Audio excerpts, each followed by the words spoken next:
What's going on YouTube? Today we got Michael Jordan's Hall of Fame enrichment speech. The last Michael Jordan reaction will be at the end of the video. Stay tuned for that. We're gonna get straight into this one though. Without further introduction. Oh, I thought that on the wrong side. Walking and Michael is one of his basketball role models, the Hall of Famer known as Skywalker, class of 1996, David Thompson. Ladies and gentlemen, Michael Jordan.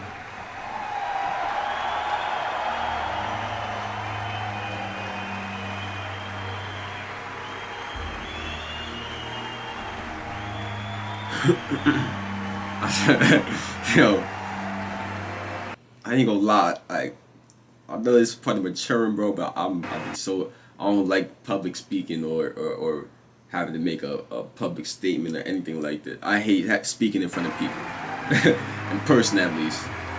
Maybe along the line I'll get better at it. I'll get more comfortable with it, but.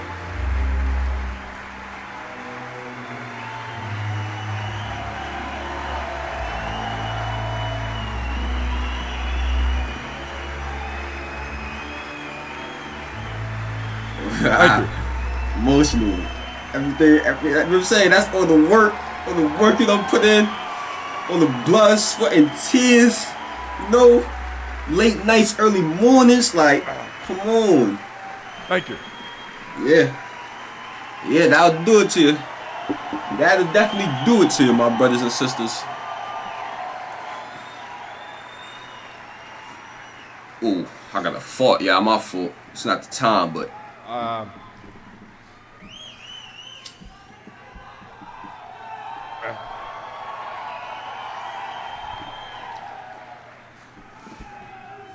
I told all my friends I was going to come up here and say thank you and walk off. I can't. There's no way. I got so many people I can thank. In all the videos, you never just saw me. You saw Scottie Pippen. Every championship I won. W Mike, yeah, W Mike. I've had a lot of questions over the last 4 weeks. And everybody's saying, well, why did you pick David Thompson? I know why. And David knows why. And maybe you guys don't know why. But as I grew up in North Carolina, I was 11 years old, 1974, I think, when you guys won the championship. And I was an anti-Carolina guy. I hated UNC. And here I ended up at UNC. But I was in love with David Thompson. Not just for the game of basketball, but in terms of what he represented. You know, we all, as Vivian said, we go through our trials and tribulations. And he did. And I was inspired by him. And when I called him and asked him to stand up for me, I know I shocked the shit out of him.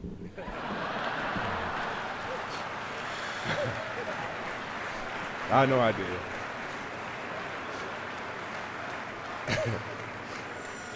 But he was very, very kind and said, yeah, I do it. And that wasn't a disrespect to any of my Carolina guys.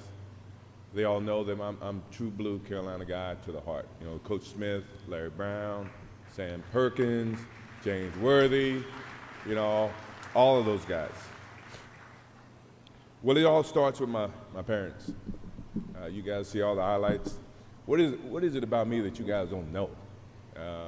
As I sat up here and I watch all the other recipients stand up here and they give their history and so many things I didn't know about Jerry Sloan. I know he lived on a farm, but I didn't know he was in a small classroom from first grade to the 8th grade. Even David Robinson, obviously I've known David for some time, and you know I found some things out about him, and even with John, I found some bad things or good things about him, and even Viv, I've known Viv for years, and her and my father and my mom spent a lot of time on the Nike trips, and you know, I found out a lot of good things about her, but what about me that you guys don't know? I got two brothers, James and Larry. They're 5'4", 5'5" in height. Mike got lucky, They gave me huh? all I could ever ask for as a brother in terms of competition. You know, you would think that, you know, my brother Larry is a ideal situation where small things come in small packages. This dude fought me every single day. And to the extent that my mother used to come out and make us come in because we were fighting way too much. And my older brother was always gone. He served in the Army for 31 years.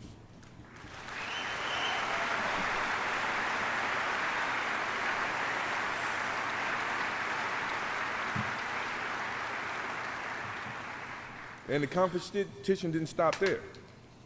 My sister, who's 1 year younger than me, Roz, never wanted to be home by herself.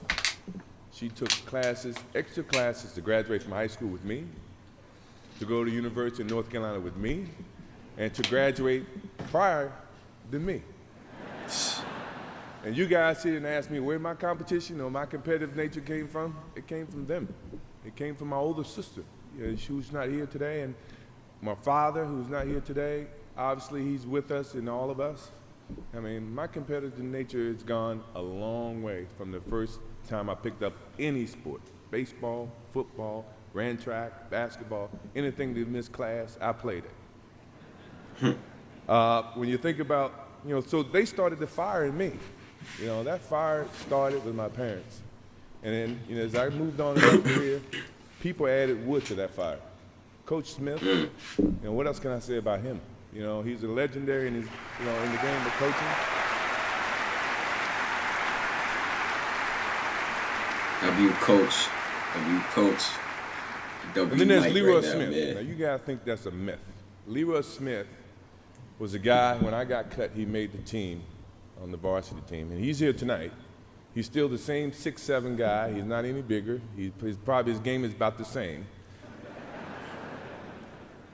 But he started the whole process with me because when he made the team and I didn't, I wanted to prove not just to Leroy Smith, not just to myself, but to the coach who actually picked Leroy over me.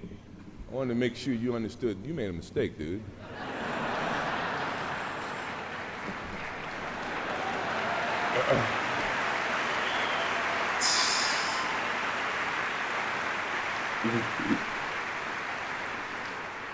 And then there's Buzz Peterson, my roommate. Now, when I first met Buzz, all I heard about was this kid from Asheville, North Carolina, who's player of the year. I'm thinking, well, he ain't never played against me yet. So how did he become player of the year? Is that some type of media, you know, exposure? You know, I came from Wilmington. You know, we had two channels, channel ABC and channel 7, channel NBC. That was it. I never saw NBA sports at all when I grew up. You didn't have CBS affiliation in North Carolina, in Wilmington. So Buzz Peterson became a dot on my board. And when I got the chance to meet Buzz Peterson on the basketball court or in person, Buzz was a great person. It wasn't a fault of his. It was just my competitive nature. I didn't think he could beat me or he was better than me as a basketball player. And he became my roommate. And from that point on, he became a focal point, not knowingly. He didn't know it. But he did. And Coach Smith, the day that he was on the Sports Illustrated and he named 4 starters and he didn't name me, that burned me up. Because I thought I belonged on that Sports Illustrated. Now, he had his own vision about giving a freshman that exposure, and I totally understand that, but from a basketball sense, I deserve to be on that Sports Illustrated, and he understands that. And it didn't stop there. You know, my competitive nature went right into the pros. I get to the Bulls, which I was very proud that at the time Jerry Reinsdorf didn't own the team. It was another organization, and Rob Thorne drafted me. Kevin Lockett was my first coach. Kevin used to take practices and put me in the starting 5. And he'd make it a competitive thing where the losing team have to run. So now I'm on the winning team, and halfway in the game, halfway in the situation, he would switch me to the losing team. So I take that as a competitive thing by you trying to test me. And by 9 times out of 10, the second team would come back and win no matter what he did. So I appreciate Kevin Lockett for giving me that challenge, you know, providing that type of fire within me. He threw another log on that fire for me. Jerry Reinsdorf, I mean, what else can I say? The next year I come back, I broke my foot. I was out for 65 games. And when I came back, I wanted to play. You know, here in the doctors, they came up with this whole theory that you can only play 7 minutes a game, but I'm practicing 2 hours a day. You know, I'm saying, well, I don't agree with that math, you know. And back then, it was about whoever had the worst record get the most balls and the ping pong balls, and you know, you can decide what pick you're gonna have. But I didn't care about that. I just wanted to win. I wanted to make the playoffs. You know, I wanted to keep that energy going in Chicago. So I had to go in his office and sit down with him. And I said, Jerry, you know, I feel like I shouldn't play more than 14 minutes. I'm practicing 2 hours. He says, MJ, I think I have to protect the long term of investment that we've invested in you. And I said, Jerry, I really think I should be able to play. He said, let me ask you this. He said, if you had a headache, and you know, at that time it was about 10% chance that I can re-injure my ankle or my foot. He says, if you have a headache and you got 10 tablets and one of them is coated with cyanide, would you take the Tylenol? And I looked at him, I said, how bad is the headache? Depending on how bad the headache. Jerry looked at me and said, you okay? I guess that's a good answer. You can go back and play. He let me allow to go back and play. And, you know, Jerry provided a lot of different obstacles for me, but at the same time, the guy gave me an opportunity to perform at the highest level in terms of basketball. And the Bulls, the whole Bulls organization, you know, they did a great justice for me and for all my teammates. Believe me, I had a lot of teammates over the 14 years that I played for the Bulls. And, you know, I respected each and every one of them. I just wanted to win, you know, no matter how you look at it. And then along came Doug Collins, who was caught in the whole mix of this, Jerry Krause and Jerry Reinsdorf. And, you know, at the same time, he, you know, when I was trying to play in the summertime, he said, well, you know, you're a part of the organization, and the organization said you can't play in the summertime. I said, Doug, you hadn't read the fine print in my contract. And my contract said I had the love of the game clause. That means I can play anytime I want, any place I want. And Doug looked at me and said, yeah, you're right. And that's how we became, you know, a little closer in terms of Doug Collins and myself. And, you know, Jerry Krause is right there, and Jerry's not here. Obviously, I don't know who invited him. I didn't, but I hope he understands. I hope he understands it goes a long way, and he was a very competitive person. I was a very competitive person. He said organization wins championships. I said, I didn't see organization playing with the flu in Utah. I didn't see him playing with, you know, with the bad ankle. Granted, I think organizations put together teams, but at the end of the day, the teams got to go out and play. You know, so in essence, I think the players win the championship, and the organization has something to do with it, don't get me wrong. But don't try to put the organization above the players, because at the end of the day, the players still got to go out there and perform. You guys got to pay us, but I still got to go out and play. Yo, honestly, you see my kids, you know, Jeffrey, Marcus, Jasmine, I love you guys. I think you guys represent a lot of me, you know, a lot of different personalities. Your mom, you represent them as well. You know, I think that you guys have a heavy burden. I wouldn't want to be you guys if I had to, you know, because of all the expectations that you have to deal with. I mean, look around you. You know, they charge $1,000 tickets for this game, for this whole event. It used to be $200. But I paid it. You know, I had no choice. I had a lot of family, a lot of friends I had to bring in. So thank you, Hall of Fame, for raising the ticket price, I guess. But you guys, you know, I love you guys. You guys just don't know. You got a whole host of people supporting you, family, friends, people that you don't know, relatives coming out of the woodworks, you know, no matter how you look at it. But I think we taught you right, your mom and I, and hopefully you can make the right decision when the time comes. My mom, what else can I say? My mom never stays still. You think I'm busy. She's always on the go. And without her, she's a rock. She's unbelievable. Right now, she takes over 2 jobs. Love you, Mom.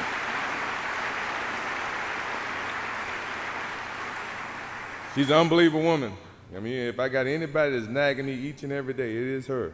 And she constantly keeps me focused on the good things about life. You know, how people perceive you, how you respect them, you know, what's good for the kids, what's good for you, you know, how you're perceived publicly. Second thought, take a pause and think about, you know, things that you do.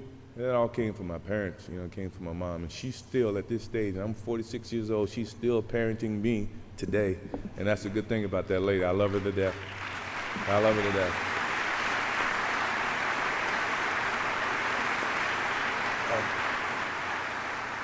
And I'm going to thank a couple people that you guys probably wouldn't even think that I would thank.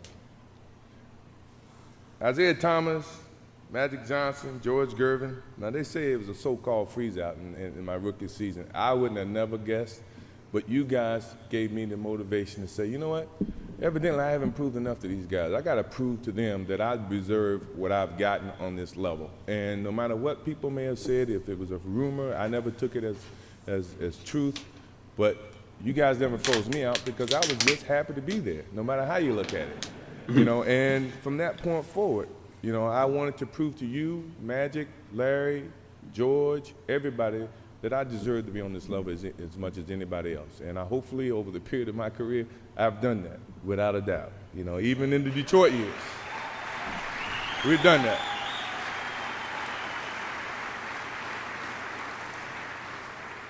Pat Riley, I mean, you and I, we go way back. I still remember in Hawaii. You remember in Hawaii where you and I was coming in, you were, I guess, leaving, and you decided to stay a couple extra days, but you were in my suite, and they came and they told you you had to get out of my suite. And you slid a note underneath my door, although you had to move, you did move. You slid a note saying, I enjoyed the competition, congratulations, but we will meet again. And I take the heart in that because I think, in all honesty, you are just competitive as I am, you know, even from a coaching standpoint. And you've challenged me every time I played the Knicks, the Heat. And I don't think you were with the Lakers, but anytime I played against you, you had Jordan Stoppers on your team. You had John Starks, who I loved.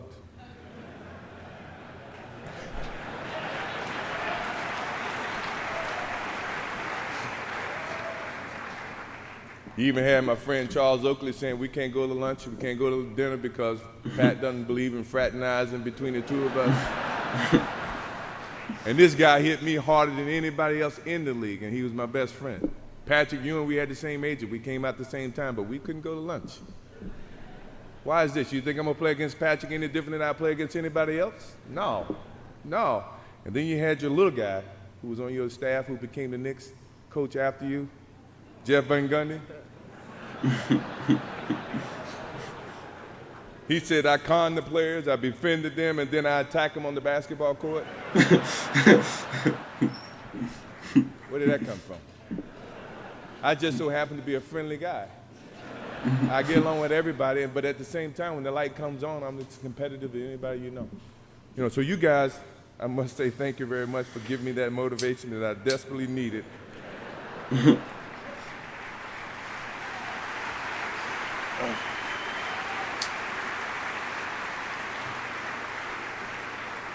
Phil Jackson is, to me, he's a professional Dean Smith.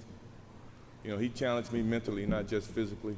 You know, he understood the game, along with Tex Winter. They taught me a lot about the basketball game. Tex being the specialist, you know, I could never please Tex. And I love Tex. Tex is not here, but, you know, I know he's here in spirit.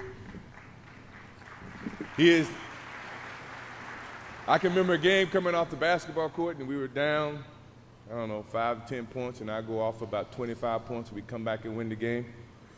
And we're walking off the floor, and Tex looked at me and says, you know, there's no iron team. I said, Tex, it's not. It's not an iron team, but it's an iron win.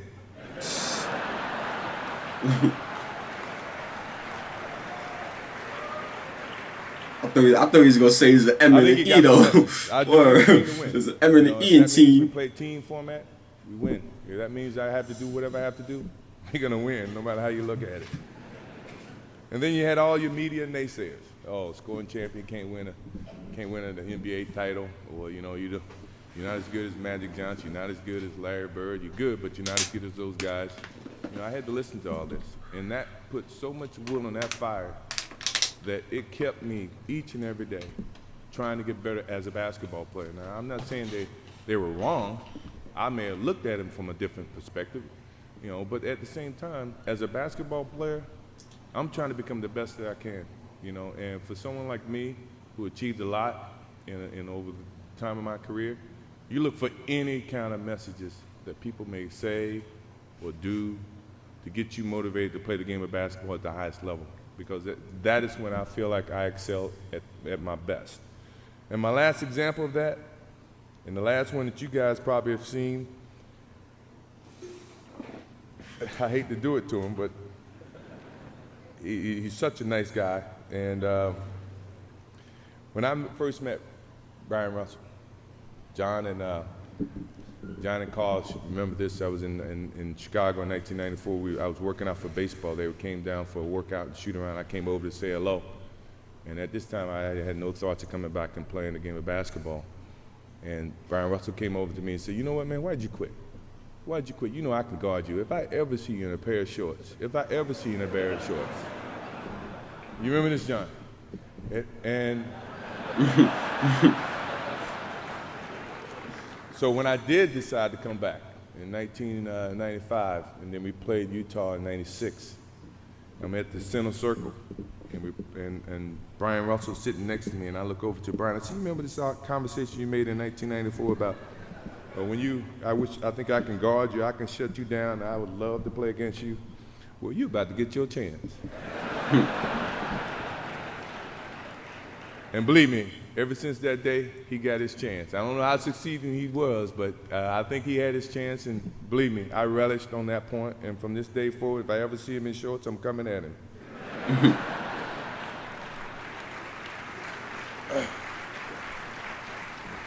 I know you guys got to go. I know I've been up here a lot longer than I told my friends I was going to be up here. I cried. I was supposed to get up here and say thank you and walk off, and I didn't even do that. So I appreciate it. Thank you very much. I appreciate it.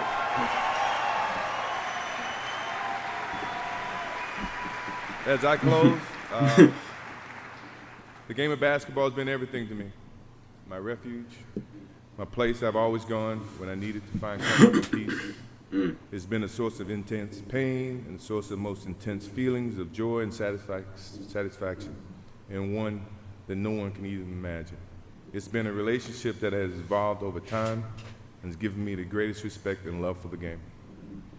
It's provided me with a platform to share my passion with millions in a way I neither expected nor could have imagined in my career.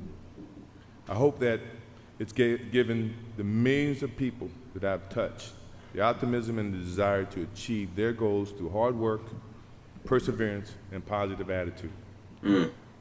Although I'm recognized with this tremendous honor of being in the Basketball Hall of Fame, I don't look at this moment as a defining end to my relationship with the game of basketball.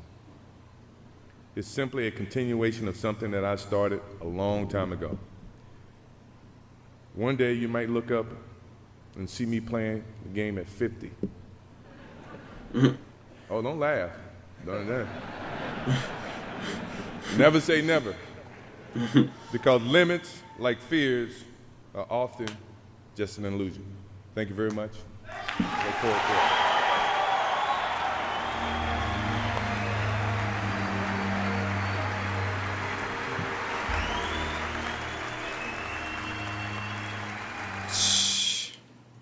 Damn, copyright. Ah, shit. but hello. That was a great speech by Mr. MJ, man. From the GOAT himself. I ain't gonna lie. That was beautiful, man. It was beautiful. Beautiful to witness, beautiful to watch, beautiful to hear, man. If you enjoyed this reaction though, man, make sure you click on the last reaction on your screen right now. Turn on post notifications. And I'm out of here, y'all. Appreciate y'all for watching, man. Roll the 5 banners.